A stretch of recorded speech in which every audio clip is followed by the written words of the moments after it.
ஆவியின் கனி ஏற்கனவே உங்களுக்கு கொடுக்கப்பட்ட ஒன்று. இன்றைக்கு இயேசுவை ஏற்றுக்கொண்டீர்களோ, ஆவியின் கனி இல்லாட்டி திவ்ய சுவாபம் உங்களுக்குள்ளே கொடுக்கப்பட்ட ஒன்று.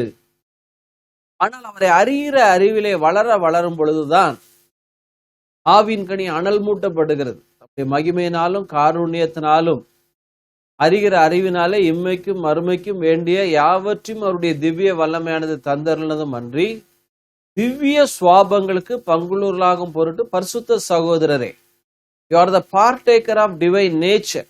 அன்பு சந்தோஷம் என்கிற ஆவியின் கனிகளிலே மற்ற எல்லா கனிகளும் உள்ளடக்கப்பட்ட ஒன்று. அன்பினாலும் சந்தோஷத்தினாலும் நிறைந்திருப்பீர்களானால் மற்ற 7 கனிகளுமே நம்முடைய வாழ்க்கையில் வெளிப்பட ஆரம்பிக்கும். இயேசு அன்பினால நிறைந்திருந்தார், மகிழ்ச்சினால நிறைந்திருந்தார். மற்ற எல்லா கனிகளும் இயற்கையாகவே வெளிப்பட ஆரம்பித்தது. ஊழிய பாதையில் ஆவியின் வரங்கள் மாத்திரமல்ல, ஆவியின் கனிகளும் இணைந்து வெளிப்படும் பொழுது நம்முடைய வாழ்க்கையிலே மிகவும் ஊழியத்தினுடைய வெற்றிக்கு மிகவும் அவசியமாக இருக்கும். சிம்சோனுடைய வாழ்க்கையிலே வரங்கள், வல்லமைகள், அற்புதங்கள், அடையாளங்கள் நடைபெற்றது. ஆவியின் கனிகள் அவனுடைய வாழ்க்கையில காணப்படலை. யோசேப்பின் வாழ்க்கையிலே வரங்களும் கனிகளும் சேர்ந்து வெளிப்பட்டது. நீண்ட நாட்கள் அவர் நிலைத்திருந்தார்.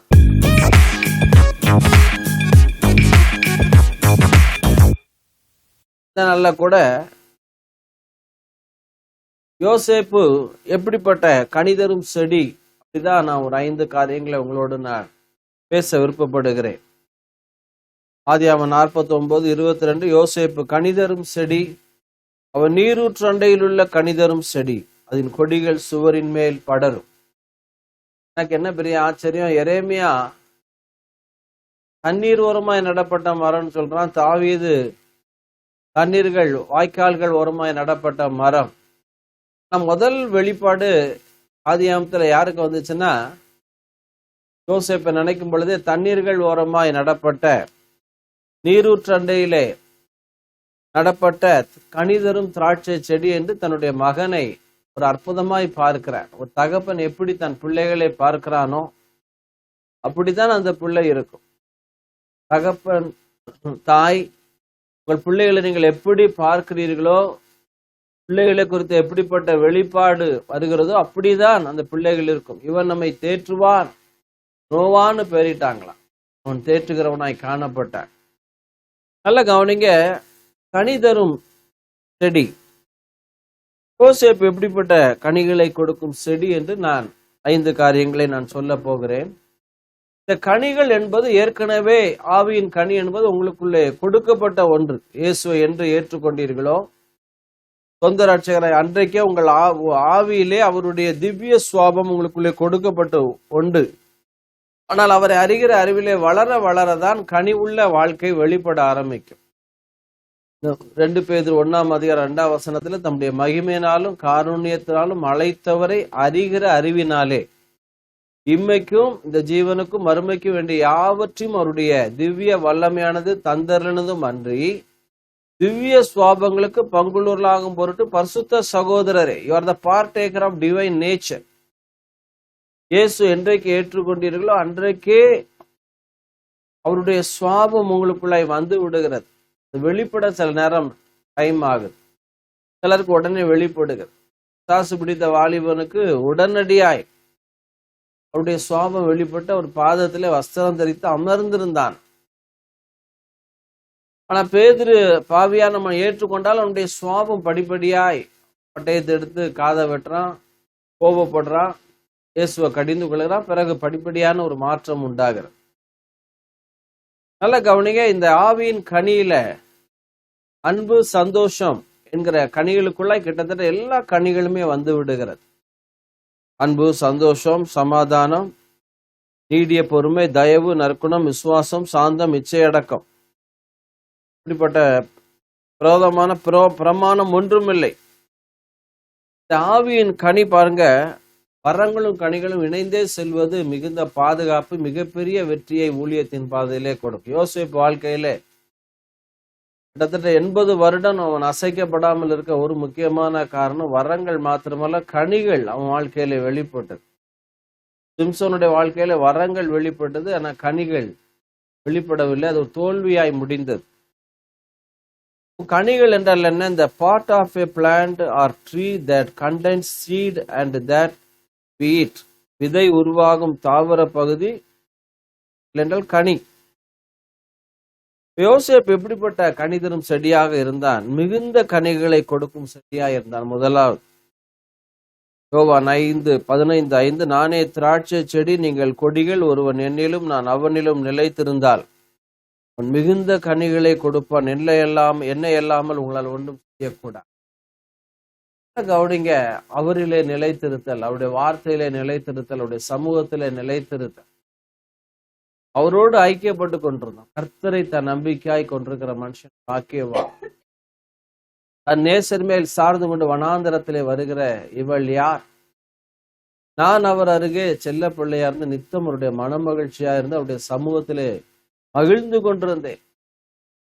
நல்ல கவனிங்க, கர்த்தரிலே அவருடைய சத்துவத்திலே பலப்படுங்கள். கடைசியாக சகோதரரே, ஆண்டவரிலும் அவருடைய வார்த்தையிலும் அவரை கூட சஞ்சரிப்பதிலையும் அவன் நிலைத்திருந்தான். கனிகள் எப்படி திராட்சை செடியிலே கொடி வழியாக திராட்சை பழங்கள் வருவது இயற்கை. அது கஷ்டப்பட்டு வர வேண்டிய அவசியம் இல்லை, இயற்கையாகவே வரும்.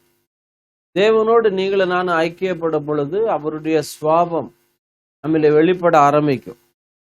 முதலாவது சொன்ன மிகுந்த கனிகளை கொடுத்த யோசேப்பு எல்லா பகுதிகளிலேயும் ஆவியின் 9 வரங்கள் மாத்திரமல்ல, ஆவியின் 9 கனிகளும் அவன் வாழ்க்கையில வெளிப்பட்டது என்று சொல்லலாம். இயேசுக்கு முன்மடையாளமாய் அவனை அதிகமாய் பழைய ஏற்பாட்டிலே சொல்லப்படக்கூட உண்மையால யோசேப்பை தான் சொல்ல முடியும். இன்னும் பாத்தீங்கன்னா சங்கீதம் 1:3 தன் காலத்திலே தன் கனியை தந்து இலைதார்க்கிற மரத்தை போல இருப்பான், அவன் செய்வதெல்லாம் வாய்க்கும். தன் காலத்திலே தன் கனியை தருகிற ஒரு செடியாக இருந்தான். சின்ன வயதுல கூட அவனுடைய வாழ்க்கையில செல்ஃப் கண்ட்ரோல், இச்சை அடக்கம் என்கிற ஒரு கனி காணப்பட்டு தன் காலத்துல வயதுக்கு 30 வயதுல ராஜாவாக்கப்பட்டான். கிட்டத்தட்ட 5 வருடங்கள் 6 வருடங்கள் கழித்து சகோதரர்கள் வருகிறார்கள். அவங்கள பார்த்த மாத்திரத்துல கசப்பு வைராக்கியம் இல்லாதபடி இருதயத்துல அன்பு பொங்கினதை நம்ம பார்க்கலாம். கனிகளை தருகிற ஒரு செட், அத்திமரத்தை போல கனிகளை தேடி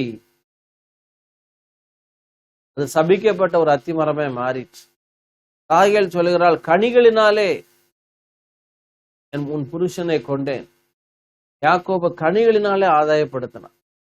ராகேலுடைய மகன் யோசேப்பு கனிகளினாலே தன் குடும்பம் சிலராகி 70 பேர், சிலராகி 8 பேர் நோவா குடும்பத்துல.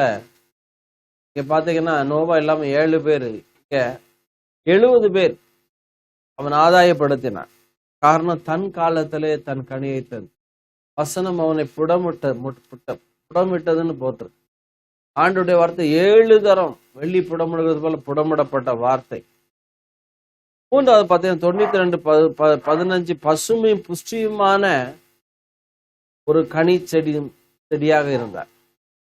நீங்க 92:12-15 வாசிக்கிறேன். நீதிமான் பனையை போல செழித்து லீபனோனில் உள்ள கேதுருவை போல வளருவார். கர்த்தருடைய ஆலயத்திலே நாட்டப்பட்டவர்கள் தேவனுடைய பிரகாரங்களிலே செழித்திருப்பார்கள். கர்த்தர் உத்தமர் என்றும் என் கண்மலையானவர் அவரிடத்தில் அநீதி இல்லை என்று விளங்க பண்ணும்படியாய் அவர்கள் முதிர் வயதிலும் கனி தந்து புஷ்டியும் பசுமையுமாய் இருப்பார்கள். பார்த்தீங்கன்னா பசுமையும் புஷ்டியுமான ஒரு கனி உள்ள எத்தனை பேர் வந்தாலும் உங்களை ஆதரித்து நான் போஷிப்பேன். பசுமையும் புஷ்டியுமாய் இருக்கிறார். கோசேன்ல ஒரு பசுமை. யோசேப்பு சகோதரர்களுக்கு ஆகாரம் கொடுக்கிறான், புஷ்டியான ஆகாரம். சகோதரர்களுக்கு தகப்பனுக்கு 10 ஒட்டகத்துல தின்பண்டங்களை அனுப்பினார். பசுமை புஷ்டி ஆன ஒரு கனிதரும் செடியாக இருந்தார். கடைசி வரைக்கும் தீர்க்க தரிசனம் சொல்லிக்கொண்டேதான் மறிக்கிறான். மறிப்பை என்னுடைய எலும்புகளை எடுத்துக்கொண்டு ஒரு நாள்ல 430 வருட முடிவுல நீங்க புறப்பட்டு போகும் பொழுது அடுத்த ஜெனரேஷனுக்கும் தீர்க்க தரிசனம் சொல்லி தரிசனத்தை சொல்லி நீங்க புறப்பட்டு போவீங்க, வெறும் கைய போக மாட்டீங்கன்னு சொல்றான். பசுமை புஷ்டிமான கனி, மிகுந்த கனிகளை கொடுக்கும் செடி, தன் காலத்திலே தன் கனியை கொடுக்கிற செடி. அது மாத்திரமல்ல, வெளிப்படுத்தல் 22:2 மாதந்தோறும் புது புது கனிகளை தரும் செடி. நகரத்து வீதியின் மத்தியிலும் நதியின் இருக்கையிலும் 12 விதமான கனிகளை தரும் ஜீவ விருட்சம் இருந்தது. மாதந்தோறும் தன் கனியை கொடுக்கும் அந்த விருட்சத்தின் இலைகள் ஜனங்கள் ஆரோக்கியம் அடைவதற்கு ஏதுவானவைகள். இசைக்கையில போட்டிருக்கு, அந்த நதி பாயும் இடமெல்லாம் ஆரோக்கியம், ஜீவராசிகள் பிழைக்குமா, இந்த இலைகள் எல்லாம் மருந்தாகுமா. புது புது கனிகளை சுகமாக்கும் கனி செடி. யாக்கோபு குடும்பம் இங்க வந்தோம், சாப்பிட்டோம், இருந்தோம்னு இல்லாம உங்க அப்பா பிரச்சனையை ஆரம்பிக்கிற. என்ன பிரச்சனைன்னா, என்னைய எகிப்துல கொண்டு அடக்கமான்னு பாத்தீங்கன்னா, எகிப்துல பெரிய துக்கம் கொண்டாடலாம். 70 நாட்கள் போய் வனாந்தரத்திலையும் போய் 7 நாட்கள் 77 நாட்கள் கொண்டாடினாங்க. எகிப்துல பெரிய துக்கம் கொண்டாடு. அதையும் இவன் தகப்பனோட உடன்படிக்கை பண்ணுற, தொடையின் கீழ் கை வைத்து எனக்கு சுத்தமனாயிரு, உண்மையாயிரு, அதையும் நிறைவேற்றுகிறான். வந்தோமா சாப்பிட்டோமா செட்டில் ஆனோமான்னு இல்லாம மறுபடியும் எகிப்துக்கு போயிட்டு ஒரு ட்ரிப் வர்றாங்க. எவ்வளோ எக்ஸ்பெண்டிச்சர், ஆயிரக்கணக்கான ஜனங்கள், ஆயிரக்கணக்கான படை வீரர்கள் ஒரு தேசத்துல போய் அடக்கம் பண்ணிட்டு வரணும். அது பெரிய அதிகாரிகள்லாம் போனாக்கலாம். அதையும் அவன் பொறுமையாக நிதானமாக தன் தகப்பனுடைய ஆசை நிறைவேற வேண்டும் என்பதற்காக பார்வோனுடைய வீட்டார்கிட்ட பேசி அந்த காரியங்களை நடப்பிக்கிறான். மாத்திரமல்ல, நற்கனி யாக்கோபு 3:17 பரத்திலிருந்து வருகிற ஞானமும் முதலாவது சுத்தமுள்ளதாயும், பின்பு சமாதானமும் சாந்தமும் இணக்கமுள்ளதாயும், இரக்கத்தால் நற்கனிகளால் நிறைந்ததாயும், பட்சபாதம் இல்லாதாயும், மாயமற்றதமாய் இருக்கிறது. நீதியாகிய கனியானது சமாதானத்தை நடப்பிக்கிறவர்களாலே சமாதானத்தினாலே விதைக்கப்படுகிறது. சாந்தமும் இணக்கமும் இரக்கத்தால் நற்கனிகளால் நிறைந்ததாய். நற்கனி ஆட்சி வாழ்க்கையில கூட பரத்திலிருந்து வருகிற ஞானம், சுத்தமுள்ளதாய், சமாதானம், சாந்தம், இணக்கம், இரக்கம், நற்கனி, பட்சபாதம் இல்லாததாயும் உள்ள உள்ள ஒரு நற்கனியாய் யோசேப்பு பார்த்து கொண்டிருக்கிற தேவ பிள்ளைகளை, உங்களுடைய வாழ்க்கையில என்னுடைய வாழ்க்கையில யோசேப்பை போல நற்கனி உள்ள செடியாய், மிகுந்த கனி கொடுக்கிற செடியாய், தன் காலத்திலே கனி தரும் செடியாய், பசுமை புஷ்டியுமான கனி தரும் செடியாய், புது புது மாதந்தோறும் புது புது கனிகளை 22:2 வெளிப்படுத்த ஆரோக்கியமான கனியாய் இருக்க கர்த்தர் உதவி செய்வாராக. உங்களுக்காய் செபிக்கிறேன். இதாவே யோசேப்பு கனி தரும் திராட்சை செடி, அவனுடைய கொடிகள் ஊற்றண்டையில கனி தரும் செடி, அதன் கொடிகள் சுவரின் மேல் படரும். வார்த்தையின்படி கனி உள்ள ஜீவி எங்களுக்கு கொடுத்திருக்கிறீர். அறிகிற அறிவிலே உண்மையிலே நிலைத்திருந்து ஆவியின் கனிகள் வெளிப்பட கிருபைத்தார். மிகுந்த கனிகளை கொடுக்க, தன் காலத்திலே தன் கனியை கொடுக்க, ஆண்டவரே பசுமை புஷ்டிமான கனிகளை கொடுக்க, புது புது கனிகளை மாதந்தோறும் கொடுக்க, நற்கனிகளை கொடுக்க எனக்கு எங்களுக்கு கிருபைத்தார். ஆவியின் கனிகள் வெளிப்படுவதாக. இயேசுவின் நாமத்தினாலே வரங்கள் மாத்திரமல்ல, கனிகளும் இணைந்து செயல்படட்டும். குடும்பங்களிலே குட்டி பரலோகமாய் மாறட்டும். இயேசுவின் நாமத்தினால் பிதாவே. God bless you. கர்த்தர் உங்களை ஆசீர்வதிப்பார்.